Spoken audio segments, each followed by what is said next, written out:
Idaho Experience is made possible with funding from the James and Barbara Semino Foundation, devoted to preserving the spirit of Idaho, from Ann Balakay and Louise Nelson, from Judy and Steve Meyer, with additional support from the J.A. and Catherine Albertson Family Foundation, the Friends of Idaho Public Television, the Idaho Public Television Endowment, and the Corporation for Public Broadcasting.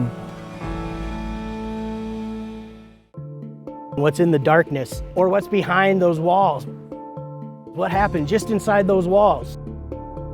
It's a perpetual interest throughout human history, has been what's in the darkness.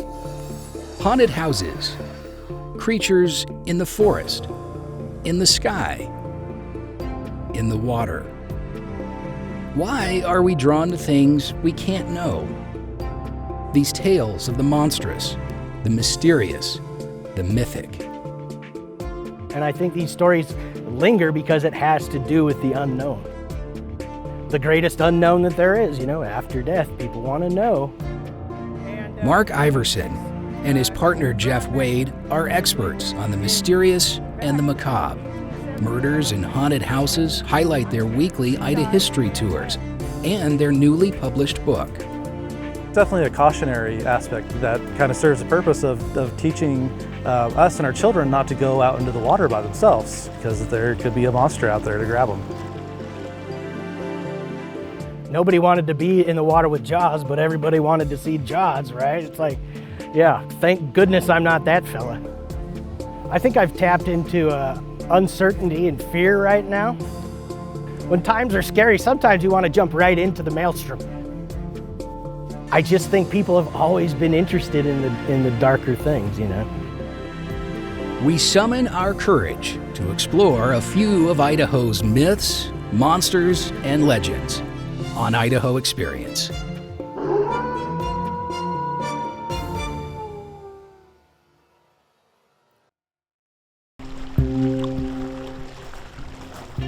It was one of those beautiful spring days, no wind, no boats on the lake, and one of the guys in the group said, "I see Charlie."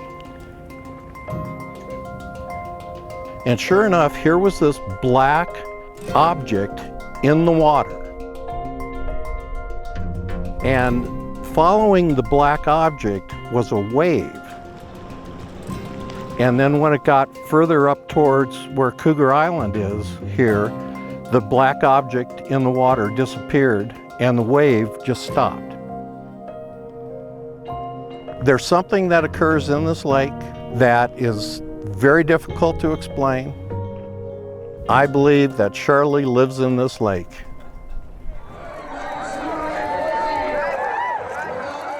They call her Charlie, and she is a beloved tradition at Payette Lake. Charlie parades through town at the Winter Carnival. Tourists in McCall can buy a stuffed Charlie at Shore Lodge. Children play on Charlie on the beach.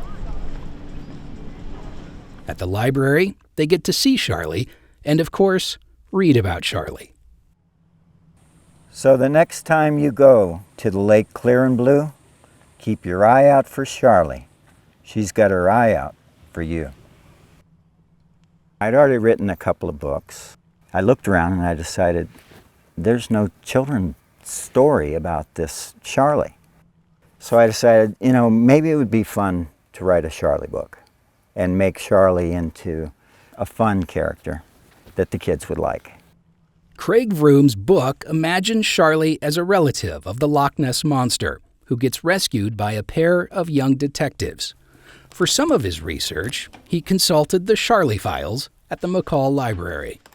Yeah, everyone seems to have stories about Charlie. And if they don't have personal stories, they have stories that they've heard from other friends and family. So the story continues, and I'm glad to see it, and I'm very happy if I can be just a little part of that. Tales of creatures in Idaho waters began with the region's indigenous people. The first recorded reports of a monster in Payette Lake date to the 1920s.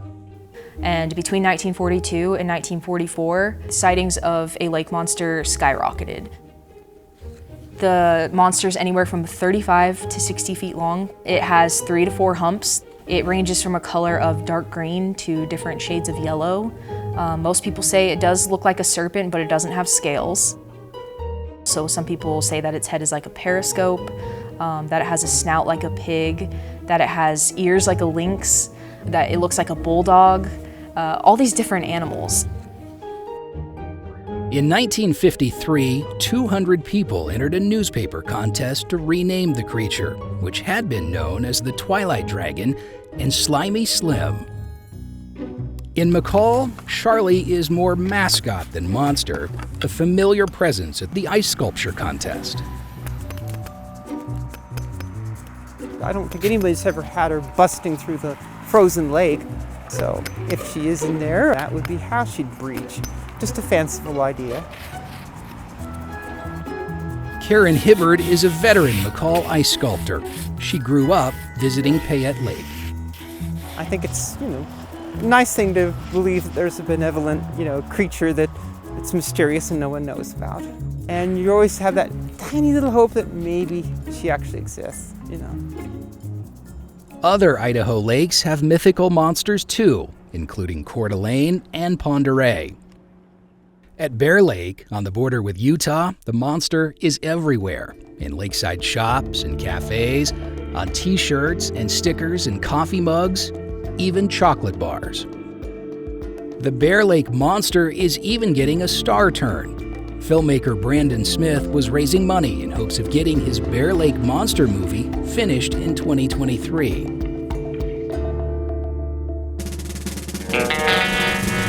The crew at Epic Jet Ski Rentals tell their own version of the story. We get people asking about the Bear Lake Monster all the time. We just tell them the Bear Lake Monster is real and it's just swimming around in there. Yeah, so I had someone come up like 2 days ago and they get on the jet ski and they're like, so is the Bear Lake Monster real? I was like, yeah, it's there and better watch out. And then we have people come back because we tell them it's real and they're like, oh my gosh, we saw it in there. It's like, I don't know what you saw, but yeah. There are people who do believe that there is a monster in Bear Lake. But people come in every day and they will ask, so Bear Lake Monster, what is this about? They all have their different ideas of what it could or should look like, if it's something they should be afraid of, if it's something when you jump into water ski, if you need to be watching for. I like to tell them that it is friendly. I grew up coming here. My dad always told us that the one time he thought he saw, for real, was actually a moose that was swimming in the water. And he said it gave him a little bit of a start. But that's as scary as I want to go. Safely browsing in the Lighthouse Landing gift shop, tourists aren't worried about what may lurk in the depths of the 250,000-year-old lake. We're out doing our souvenir shopping, and that's why we're getting the Bear Lake Monster t-shirt, and we're on our way home. We had a great time. Nobody got hurt by any monsters.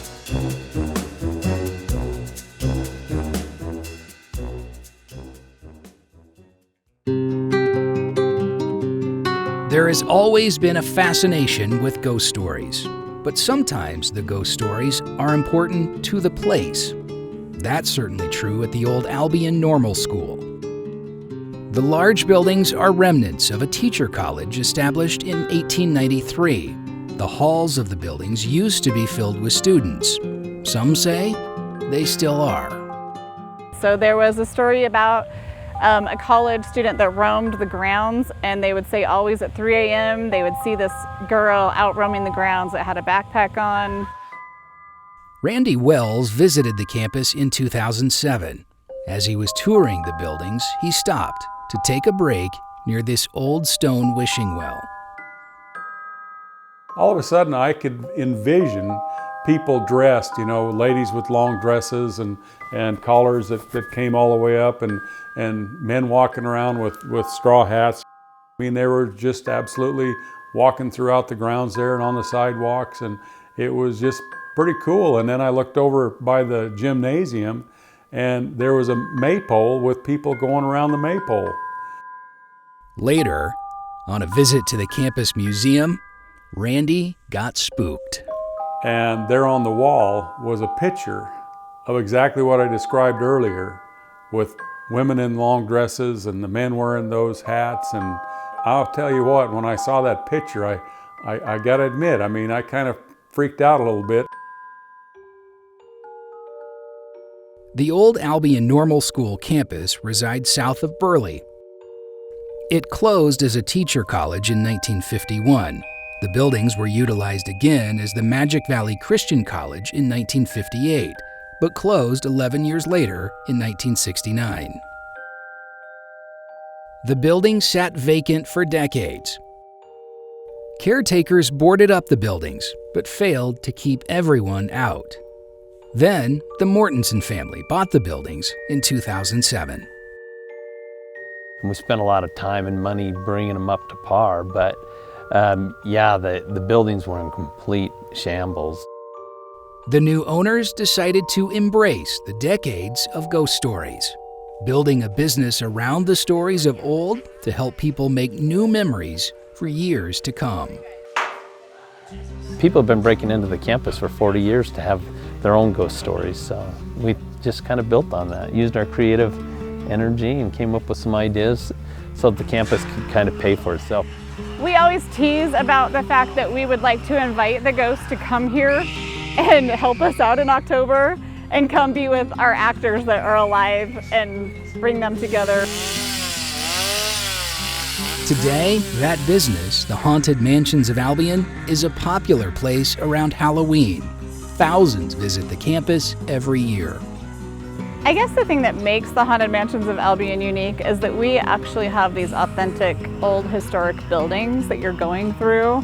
It's not a warehouse that's been fabricated for a haunted house. It's actually history here. So you're coming here and you're experiencing this old place, the old trees, everything here that's been here for so long and it was established so long ago.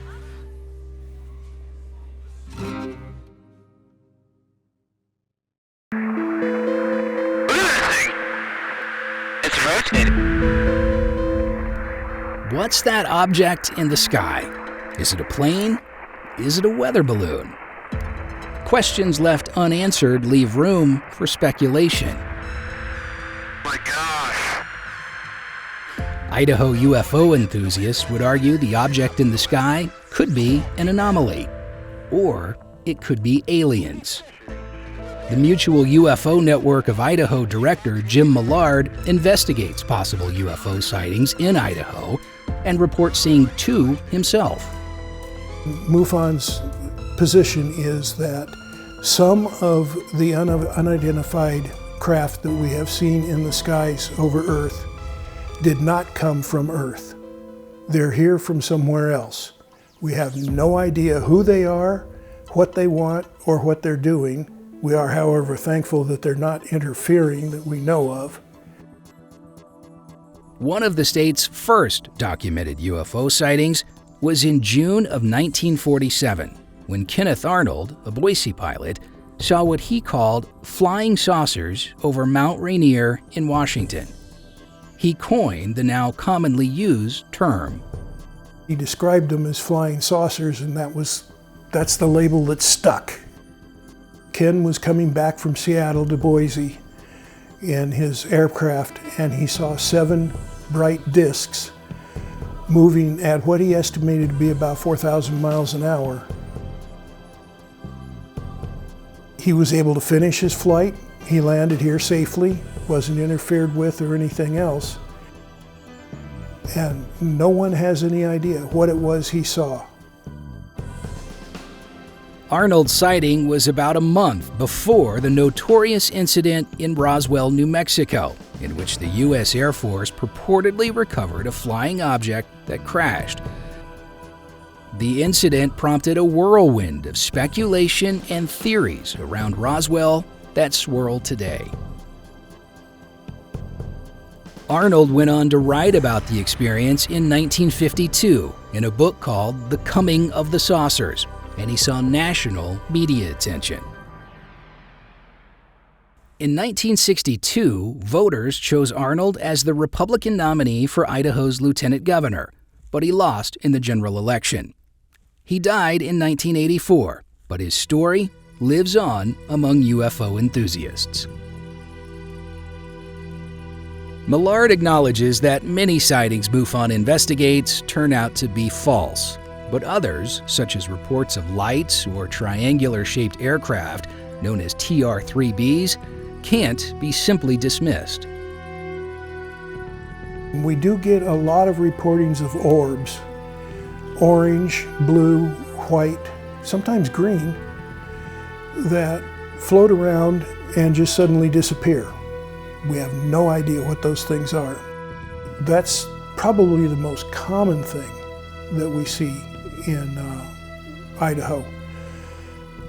Second would be the TR-3Bs, and then after that, we have had some reports of entities being seen. We call them EBINs, extraterrestrial biological entities. We haven't been able to substantiate any of them, and the majority of those have been determined to be hoaxes. The universe has been around for a very long time. Some of these people that are coming to visit us may be from societies that are millions or billions of years old. We don't know.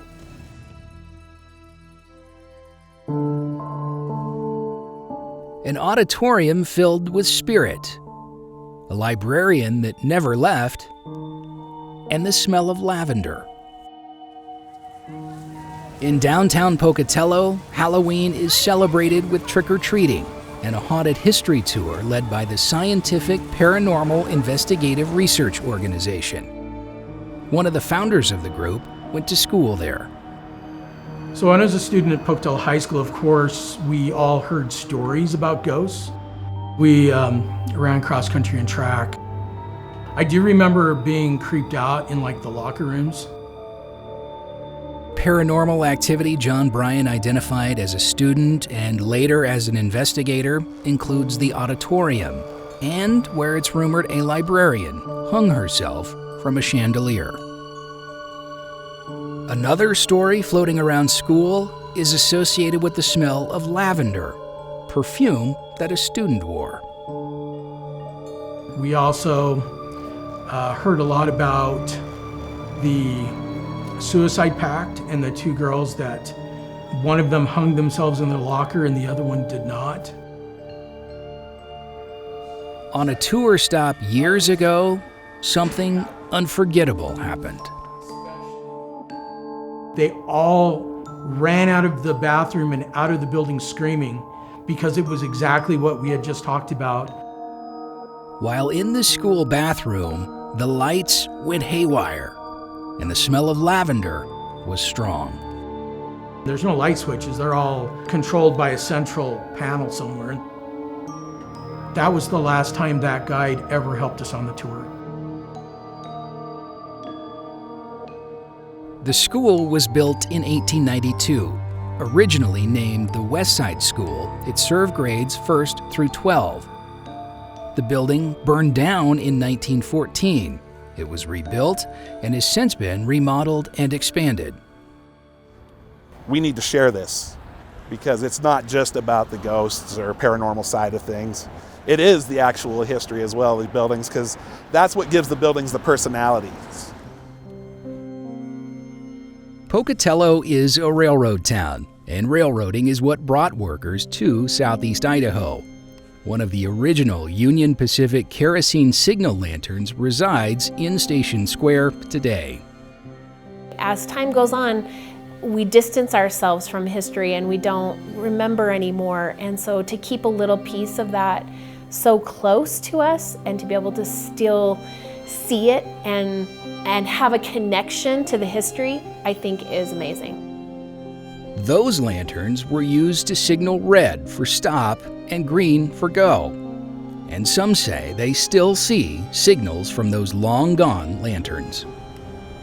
As the trains come into the yard, sometimes they see an old-fashioned style lantern swinging, signaling them like they used to do back at the turn of the century.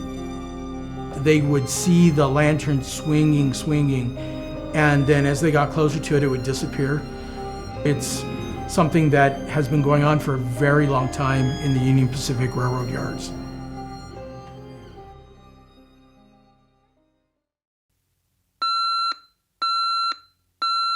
We wake up, drink coffee, go to work, go home, watch Netflix, eat dinner, go to bed and start all over, but I had an experience that wasn't that. My name's Noah Thompson, and I had a Bigfoot encounter near Banks, Idaho. What is Sasquatch? Well, from a strictly biological sense, I refer to it as a relic hominoid.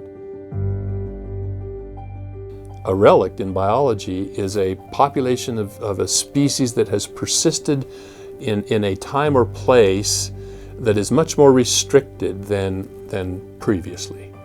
A holdover, a persistent lineage. Just a few tens of thousands of years ago, there was probably a half a dozen distinct human-like species or hominin species living across the landscape. So why would it be so different now? Why would we assume that we're the last ones? It was fall 2021. A good friend and I decided to go stargazing. We ended up here in Banks because I decided to also show him a hot spring.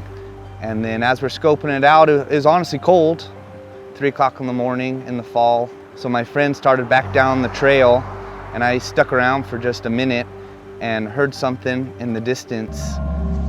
And so I turned around, and standing right over there between those two bushes was Bigfoot. And at that exact moment, I also made my way down the mountain, booked it myself as fast as I could, passing my friend and heading back to the car.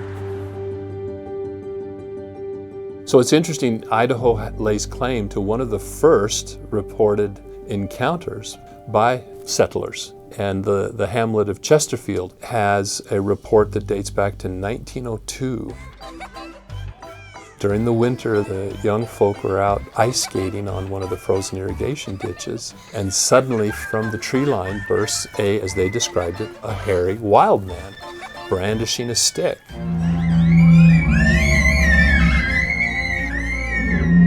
The children were terrified. They piled back into the wagon and hightailed it into town. A posse of menfolk armed came out in search of what was the problem, and in the snow discovered 16-inch footprints.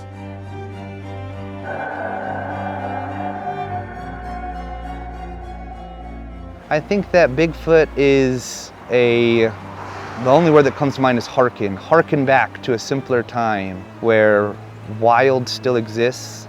And I think that, at least for me maybe, that's where the love of Bigfoot comes from, is our soul wanting something wild still. The details of... Obviously the conclusive evidence for the existence of a new species would be a specimen that provides physical evidence of the existence of such a creature. Short of that, though, we have lots of very compelling and suggestive evidence of the existence. It was ginormous, broad shoulders, just very broad, but its head was not proportioned to the size of its body or its shoulders or whatnot. Just a big animal, 8 foot tall, small head, broad shoulders, chocolate milk fur, chocolate milk from the store. Like, pour it in a glass, that's the color of fur it's the only way I could describe it. I'm not very eloquent, but that's the way it looked to me. I get the biggest thrill, the biggest charge out of pursuing questions that are still mysterious. I mean, if you already know what the answer is, then it becomes work. Otherwise, it's play. I mean, it's what I do for out of a passion. And so until the question is resolved, I don't think I'll ever lose interest.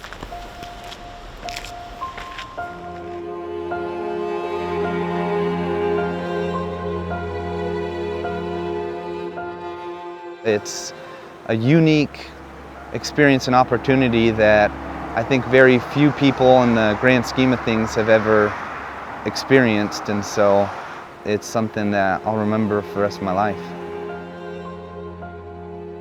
I'm at a point where I feel this is a very legitimate question of biology. I guess I'm always in some ways a sucker for the controversial or a champion of the underdog. I hate to see things misrepresented or misstated. I would just say that seeing is believing, and I believe what I saw, and that why not? Why not?